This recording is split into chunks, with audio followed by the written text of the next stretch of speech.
Science. Perhaps man's greatest tool in understanding how the world works. But does it lead us to truth? German philosopher Friedrich Nietzsche was an avid science enthusiast. But he also recognized that even science has its limitations.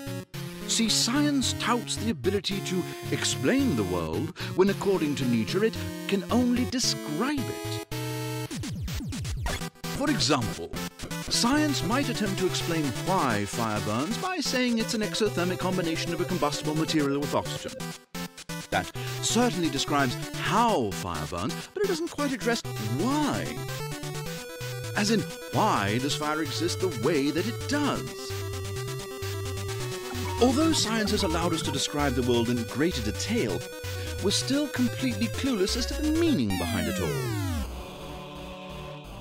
As the philosopher who famously said, "God is dead," it's obvious that he isn't criticizing science in favor of religion.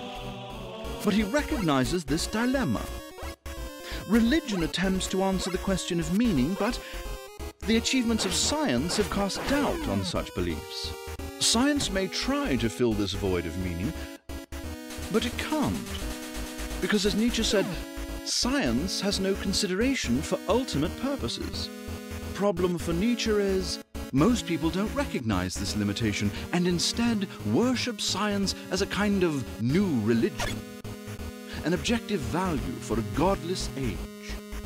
Just turn on the telly and you'll see how even science can become evangelized. And that is a scientific fact. Because the Bible says so. Proven by real science. It is God's will. Nietzsche dares us to take a step further, to not only think critically of religion, but to think critically of knowledge itself. For worshipping knowledge for knowledge's sake can lead to dire consequences.